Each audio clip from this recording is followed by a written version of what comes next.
So, we're going to do something a little bit different this time, a little more informal, a little bit shorter, probably. The idea here is to just kind of get a bit of a insight into the characters, into the people playing them, because we did basically just complete the first major story arc. Gerlin has been defeated. They have returned. They have been justly rewarded, although they're not 100% sure why or how, for their efforts. They now have the possibilities of great wealth and landing in the future. They have an airship, you know. So we wanted to get kind of a now what perspective. Now, last time, Snarg and Z both talked in character and Guido talked out of character. So to keep things balanced, this time Snarg and Z will be talking out of character, whereas Guido will be talking in character. I figured that'd be a nice balance point. So why don't we go ahead and cut to our first interviewee, shall we? And you're live!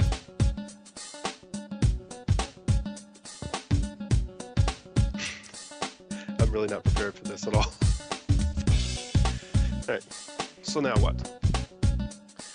Well, after all the experiences, Snarg is, I think the best word to describe him is just tired of everything.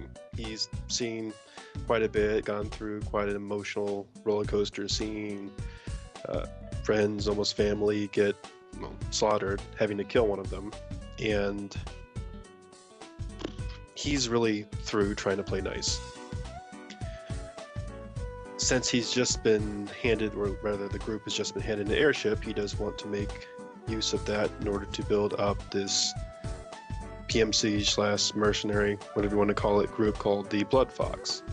And their primary goal is to generate some revenue for the group, to be an alternative to some of the less reputable mercenary gangs out there.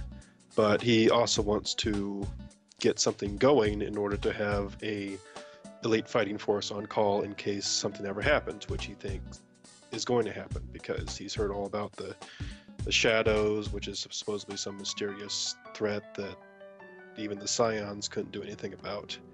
And he doesn't really know what's up with those, but he wants to be prepared just in case.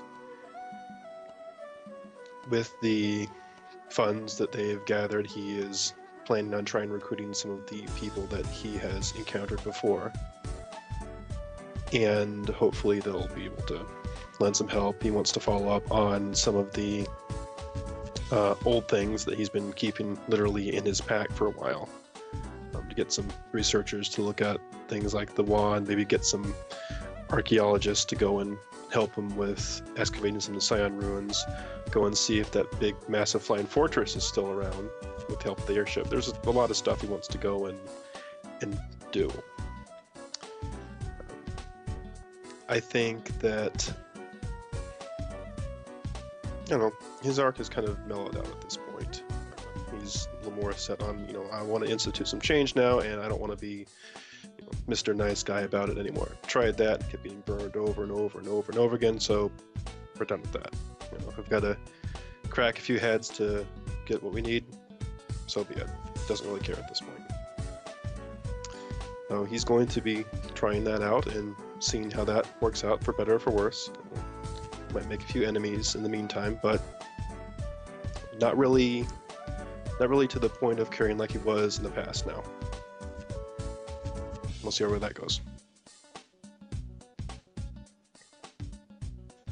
Wait, what's that gesture mean? Do you want to talk more? Okay, go ahead. Down Go. No, it's okay. You can talk more. All right. Well, let me tell you the story that I heard once around a campfire.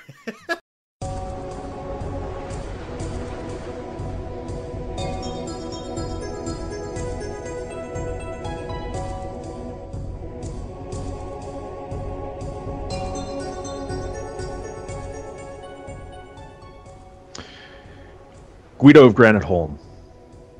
Lord Captain, I have an airship to command.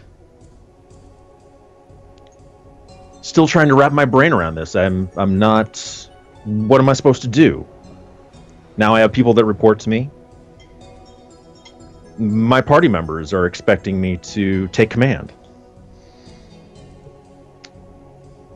There's still things that I want to do. I want to visit the other elemental temples. Considering how successful the spatial temple was, what's going to happen when I go to the other ones? and the Gottschalk rebellion. I want to. I still want to incorporate them back into the people. Maybe with the airship, this will work out. Trading routes. That would be a good start. Yeah. I think that's a plan. Trading routes. Let's see where that goes. Hey guys, so the question of the day here is, what now? Now, for my character, for Z, that question means something a bit different than what it means for Narg and Guido, mainly because Z died. Now, you're probably sitting there thinking, Z didn't die. She's here. She's right here. She's not actually. You watched her, and that was not a lie. You watched her get obliterated into atomic flaming dust. She is dead. This new Z is something else. Ricard may or may not have hit the nail on the head when he said that she's an elemental who has somehow managed to attach to Z's memory and thinks that she's Z. We don't know. We might find out in the coming days. We might not. Regardless, Z is now Zariel, and she is having to learn what it means to be alive, what it means to be a person. So you're going to watch her over the next few days and months and weeks and however long it takes, watching the world around her and mimicking their forms, both of their personalities and their speech patterns, but also their physical form, and how you're supposed to, she's learning etiquette. That's the main thing that you're going to see happening. That's the immediate what now, learning how to be a person again. The next thing that you're going to notice is that Z is working harder than ever and more obviously than ever toward her end goals. These are end goals that old Z, before she died, had. She just never told anybody about them. Well, she told Stark about them once in a blue moon. I don't know if that actually made it into an episode. It was right before the original party split up. But Z is establishing a spy network. The reason Z is doing this is because she wants power. Now, I know what most of you are thinking. No, Z does not want power because she wants to be an evil dictator or an overlord or a slave driver or any of those other things. She is doing it because she wants to help the helpless. She wants to protect the innocent. And in order to be able to do that with any degree of success, she needs power. Now, Z needs multiple forms of power to make this work. One of them she already has.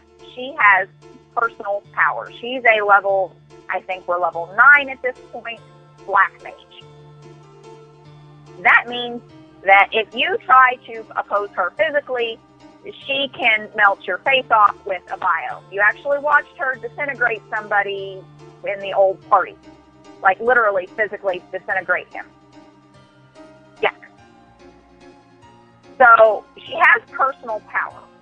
Now she needs the power that having monetary backing comes from. That's something that that goal is kind of on the sideline. She also needs the power that you get from knowing the things that your enemies and your allies are trying to hide from the rest of the world.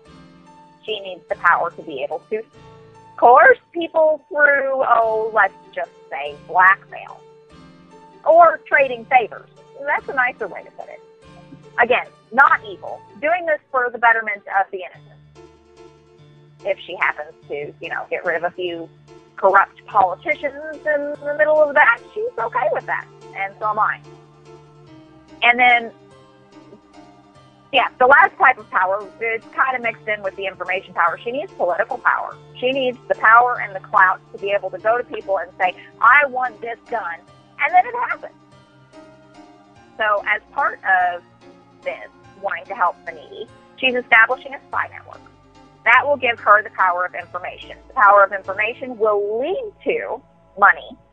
income through trading of information and doing favors and being in the right place at the right time to be able to get the bounties of, when they're the most lucrative, before other people get there and jump on them. And it will also lead to the political clout that she needs as well.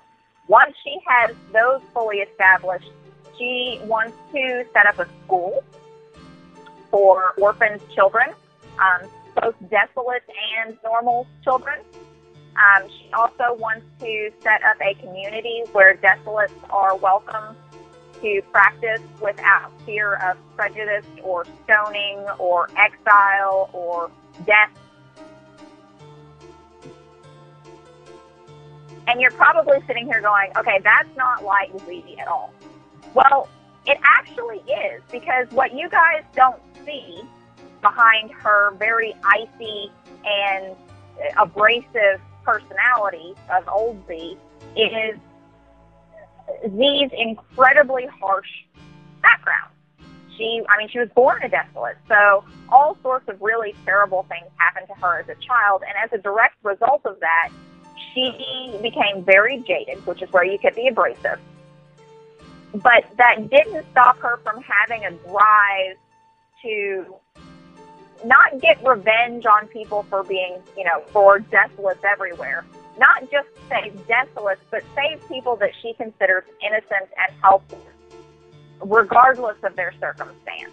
Because no child that's 5 years old should ever have to wander hiding in the bushes during the daytime and walking at night with no food and very little water, carrying their infant, sick little sister because she's been stoned and kicked out of her house. And it's just a horrible thing to happen to anybody. And so Z's kind of made it her mission in the world to save the helpless, regardless of whether or not you think she's a bitch. So keep an eye out. Z's personality is going to be changing over the next several episodes. I hope you're pleased with the direction it goes, since I know several of you didn't actually like the old Z. And I look forward to watching her grow with you. So let's go ahead and cut this interview off, and I'll see you guys next episode.